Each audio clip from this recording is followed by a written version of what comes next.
दोस्तों नमस्कार, मैं हूं आलोक पाठक और आप देख रहे हैं खबर दस्तक। बिहार के चुनाव में अब मोदी और नीतीश कुमार की मुसीबतें बढ़ने वाली हैं। जी हां, आपने सही सुना। बिहार के चुनाव में अब मोदी और नीतीश कुमार की मुसीबतें बढ़ने वाली हैं, क्योंकि जिस शख्स ने उत्तर प्रदेश में मोदी शाह का रास्ता रोक दिया था 2024 के लोकसभा चुनाव में, जहां पर समाजवादी पार्टी लोकसभा चुनाव में बड़ी जीत हासिल की थी इंडिया गठबंधन के साथ, उस जननायक यानी अखिलेश यादव ने बिहार में जो वोट अधिकार यात्रा चल रही है उसको में शामिल होने का निर्णय लिया है। इस वक्त की बड़ी खबर, अखिलेश यादव वोटर अधिकार यात्रा में भरेंगे हुंकार। बिहार में सड़कों पर राहुल और तेजस्वी का देंगे साथ। अखिलेश इंडिया की लड़ाई को और मजबूत करेंगे। जी आपने बिल्कुल सही सुना, अखिलेश वोटर अभियान यात्रा में भरेंगे हुंकार। बिहार में सड़कों पर राहुल और तेजस्वी का देंगे साथ। अखिलेश इंडिया की लड़ाई को देंगे धार। दरअसल बिहार में अखिलेश यादव की एंट्री होगी 28 तारीख को। वोटर अधिकार यात्रा कांग्रेस और आरजेडी और इंडिया गठबंधन मिलकर चला रही है। 13 दिनों तक ये अभियान चलना है। 1250 किलोमीटर का ये अभियान है और बड़ा जबरदस्त जन समर्थन मिल रहा है। इसमें सीतामढ़ी जिले में जुड़ेंगे अखिलेश यादव 28 अगस्त को। और इसका इम्पैक्ट आप समझिए, बिहार में जब अखिलेश यादव जुड़ेंगे, तो मैं आपको जरा उत्तर प्रदेश के चुनाव की पृष्ठभूमि समझा दूं। किस तरह से पीडीए के जरिए अखिलेश यादव ने नरेंद्र मोदी और अमित शाह का विजय रथ उत्तर प्रदेश में 2024 में तब जोड़ा था, तब रोका था, जब पूरी मीडिया दावा कर रही थी कि भारतीय जनता पार्टी 80 में से 80 सीटें, 80 में 75 सीटें जीतेगी। और क्यों अखिलेश यादव की महत्वपूर्ण भूमिका है? क्योंकि अखिलेश यादव का पीडीए जमीन पे काम किया। समाजवादी पार्टी गठबंधन ने 43 सीटें जीती और भाजपा गठबंधन सिर्फ 36 पर ही सिमट गया। लेकिन बिहार में इंडिया गठबंधन उतना अच्छा प्रदर्शन नहीं कर पाया।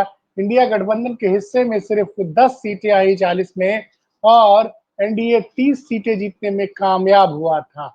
अगर उस वक्त अखिलेश यादव का चूंकि पूरा फोकस यूपी में था और बिहार में कहीं ना कहीं इंडिया गठबंधन तब कमजोर था। लेकिन अब ये पहले भी अखिलेश यादव लगातार प्रेस कॉन्फ्रेंस में घोषणा कर चुके थे।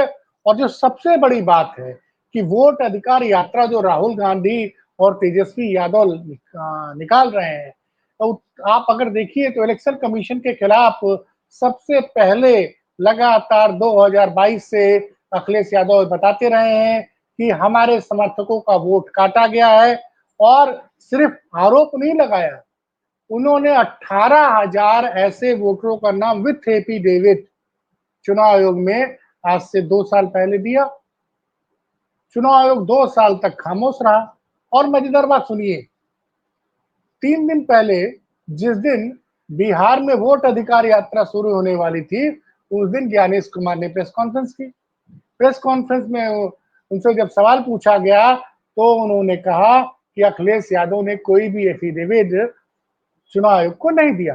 देखिए, ज्ञानेश कुमार कह रहे हैं कि अखिलेश यादव ने कोई भी एफिडेविट नहीं दिया। और एफिडेविट जब दिए जा रहे थे उसके पहले उन्होंने लखनऊ में प्रेस कॉन्फ्रेंस की थी, उस प्रेस कॉन्फ्रेंस में उपस्थित था। और अखिलेश यादव लगातार संसद में रोज रहते हैं। उन्होंने अगले दिन ही चुनाव जब संसद पहुंचे तो पत्रकारों को उन एफिडेविटों की और अपनी जो वोटर लिस्ट काटी गई थी उसकी कॉपियां करा करा के बांट दी। देखिए, देश का मुख्य चुनाव आयुक्त कह रहा है कि अखिलेश यादव का कोई एफिडेविट हमको रिसीव नहीं हुआ। और जब अखिलेश यादव ने एफिडेविट की फोटो कॉपियां और अपनी शिकायत की लिस्ट दिल्ली के पत्रकारों को बांट दी, तो कल अचानक उत्तर प्रदेश के 3 जिलों के डीएम ने कहा कि जो एफिडेविट में जो नाम दिए गए थे, कुछ में उस लोगों की जान चली गई है और कुछ लोगों का नाम दूसरी जगह है। मतलब उन्होंने ये साबित करने की कोशिश की कि अखिलेश यादव ने जो शिकायतें दी, और उसमें कुल टोटल कितने केस हैं? 15-20 केसेस का 3 जिलों के डीएम ने जवाब दिया। अब बात ये उठती है, सवाल ये उठता है कि चुनाव आयोग तो फंस गया। चुनाव आयोग, मुख्य चुनाव आयुक्त ज्ञानेश कुमार ने कहा कि हमको कोई भी एफिडेविट नहीं मिला। फिर चुनाव आयोग का हमको कोई एफिडेविट नहीं मिला, और उत्तर प्रदेश में अखिलेश यादव ने 18,000 लोगों के नाम के साथ एफिडेविट के साथ सबमिट किया था। और तब कैसे इन 3 जिलों के डीएम ने बताया कि भाई समाजवादी पार्टी द्वारा 2 एफिडेविट दिए गए थे, इसमें एक जौनपुर का मामला था, कुछ बाराबंकी का मामला था, एक और 3 जिलों के डीएम ने कल जवाब दिया। तो इससे सवाल उठता है कि भाई पहले तो चुनाव आयुक्त ने मानने से इनकार कर दिया कि हमको एफिडेविट के साथ एप्लीकेशन नहीं मिली, फिर कैसे जिलाधिकारी, सवाल चुनाव आयोग से पूछा गया था, इसका जवाब बाराबंकी, जौनपुर और एक और जिले के डीएम ने क्यों दिया? अब मैं बता रहा हूं, ये लगातार अखिलेश यादव सबूतों के साथ बताते रहे हैं, न सिर्फ 2022 के विधानसभा चुनाव में, बल्कि 2024 के लोकसभा चुनाव में उन्होंने कहा कि कई जगहों पे काउंटिंग में हेरफेर भी थी, और जिसकी वजह से अंतिम वक्त में परिणाम बदला गया था। मैं आपको 5 सीटें वो बता सकता हूं जहां बड़ा नजदीकी मामला था। एक है गोरखपुर के बगल में बांसगांव, जहां पे सपा के प्रत्याशी को अंतिम मौके पे, माफ कीजिएगा, कांग्रेस के प्रत्याशी को अंतिम मौके पे 1500 वोटों से हरा दिया गया था। इसी तरह से समाजवादी पार्टी के प्रत्याशी फर्रुखाबाद में लगभग 3-3.5 वोटों से हारे थे। इसी तरह से मेरठ में समाजवादी पार्टी के प्रत्याशी सुनीता वर्मा भाजपा के अरुण गोयल से लगभग 6-7 वोटों से हारी थी। तो कई ऐसे सीटें थी जहां पे बड़ा नजदीकी मामला था। और आपको पता ही होगा कि वो जो एक संभवतः कासगंज या एटा की लोकसभा क्षेत्र का पोलिंग का मामला था, जो अखिलेश यादव ने एक वीडियो शेयर किया था, जिसमें एक कम उम्र के लड़के ने एक पोलिंग बूथ में जाकर 17-18 वोट डाले थे, और उसका वीडियो वायरल हो गया था। तो बाद में चुनाव आयोग ने उस बूथ पे दोबारा मतदान कराया था। तो सवाल ये है कि लगातार इस तरह के सबूत 2024 में तो वीडियो सबूत ही अखिलेश यादव ने शेयर किया था। तो अब जब वोट चोरी को लेकर ये जो वो वोट बचाने के लिए जो रैली निकाली जा रही है इंडिया गठबंधन के द्वारा, उसमें जो इस नायक है इलेक्शन कमीशन के खिलाफ, जो नायक बन के उभरे हैं अखिलेश यादव, जिस तरह तमाम सबूतों के साथ, और जो बार बार चुनाव आयोग राहुल गांधी से कह रहा है कि आप एफिडेविट सबमिट कीजिए, अन्यथा देश से माफी मांगिए, तो भाई अखिलेश यादव तो 18,000 एफिडेविट दे चुके हैं, आप उनका जवाब 2 सालों में नहीं दे पाए।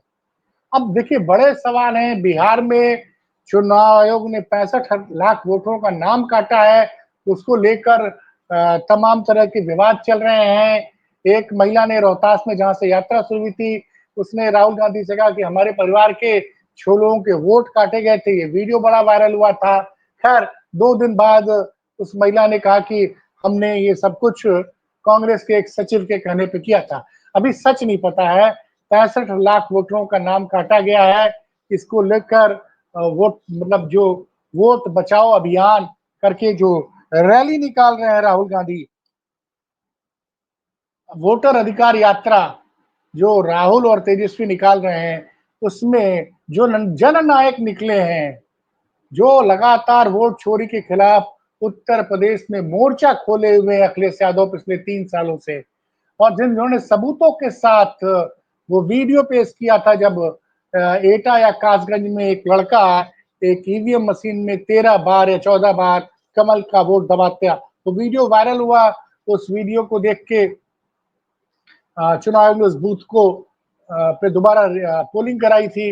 और आपको याद दिला दूं कि 20 नवंबर 2024 को उत्तर प्रदेश के इतिहास में बड़ा काला दिन माना जाएगा, जब 9 सीटों के लिए उपचुनाव हो रहा था, उसमें पुलिस ने कई सपा समर्थकों को वोट देने से रोका था, और इसके वीडियो वायरल हुए थे। तो चुनाव आयोग ने उस दिन 7-8 पुलिस वालों को, इसमें 2 सब इंस्पेक्टर थे, उनको सस्पेंड किया था।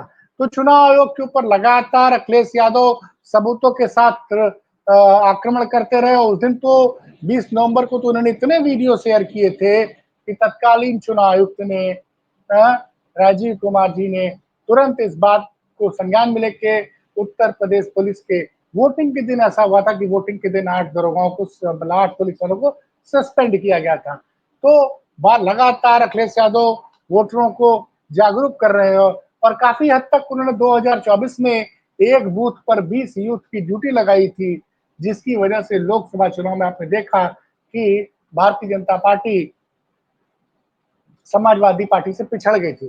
फिर भी कुछ जगहों पे उन्होंने आरोप लगाया था कि बेईमानी हुई, अगर बेईमानी ना हुई होती तो उनका कहना था कि समाजवादी पार्टी कम से कम 50 सीटें जीतती और इंडिया गठबंधन 60 के आसपास रहता। खैर, अब चूंकि बिहार में लोकसभा चुनाव में इंडिया गठबंधन को उतनी सफलता नहीं मिली थी, क्योंकि अखिलेश यादव का पूरा फोकस यूपी में था, हरियाणा में था और दिल्ली में था। लेकिन अब चूंकि बिहार में विधानसभा चुनाव है और ये बोला जा रहा है कि ये चुनाव, ये जो इस बार वोट पड़ेगा, उसमें जनता इस बात पे फैसला देगी कि जनता विपक्ष के जो आरोप लगा रहा है कि वोट चोरी खत्म करो, वोट चोरों को वोट चोरी बंद करो और सत्ता वोट चोरो सत्ता छोड़ो, ये लगातार जो नारे लगा रहे हैं उसकी जनता अपना कल मैंने कई लोगों से बात की, सबने कहा कि बिहार चुनाव के परिणाम से स्पष्ट हो जाएगा कि जनता की नजर में इलेक्शन कमीशन की क्या अहमियत है। वैसे इलेक्शन कमीशन को लेकर जनता के मन में अब पुख्ता संदेह हो गए हैं और इस संदेह को दूर करना चुनाव आयोग का काम है। और सवाल ये भी उठता है, फिर से मैं कहता हूं कि सोमवार को चुनाव आयोग कहते हैं कि भाई साहब, हमको अखिलेश यादव ने कोई एफिडेविट नहीं दिया था। उसके 3 दिन बाद कैसे बाराबंकी के जौनपुर के डीएम बोलते हैं कि नहीं, जो एफिडेविट में जो जानकारी दी गई थी उसमें से कुछ वोटरों की मृत्यु हो चुकी है और कुछ वोटरों के नाम दूसरे बूथ पे जोड़े गए हैं। तो ये जो मतलब चुनाव आयोग कहते हैं कि हमको एफिडेविट नहीं मिला, फिर 3 दिन बाद डीएम लोग कैसे कह देते कि नहीं, ये जो एफिडेविट है उसमें जानकारी सही है गलत है, और इसमें टोटल 18-20 वोटरों का के बारे में कल से चर्चा की गई है।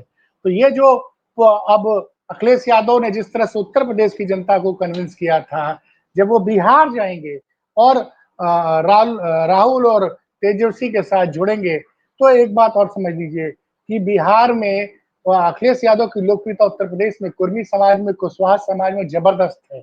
उन्होंने क्या किया था कि लोकसभा में लगभग यादवों को सिर्फ 5 यादवों को टिकट दिया था, 4 मुसलमानों को टिकट दिया था और बड़ी संख्या में गैर यादव, ओबीसी और दलितों को उन्होंने तो एक और एक्सपेरिमेंट किया कि दलित को सामान्य सीट पर लड़ाया। 2 जगह उन्होंने एक्सपेरिमेंट किया था।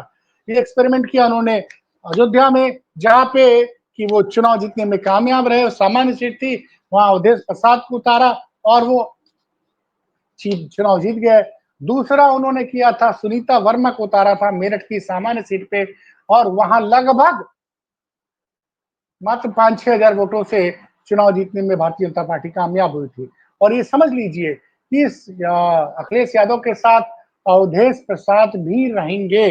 अयोध्या के सांसद अवधेश प्रसाद भी, मेरी जो अपनी समझ में आती है कि अवधेश प्रसाद भी इस वोट अधिकार यात्रा में शामिल होंगे। तो और मैंने बताया कि दलित और पिछड़ों में जिस तरह से अखिलेश यादव की स्वीकार्यता बढ़ी है और उत्तर प्रदेश और बिहार में जो बड़ी जबरदस्त रिश्तेदारियां हैं, जैसे मैं खुद भी उत्तर प्रदेश के रहने वाला हूं, लेकिन मेरी माँ बिहार की रहने वाली है। तो ऐसे बहुत से रिश्ते हैं क्योंकि अगल बगल का मामला है।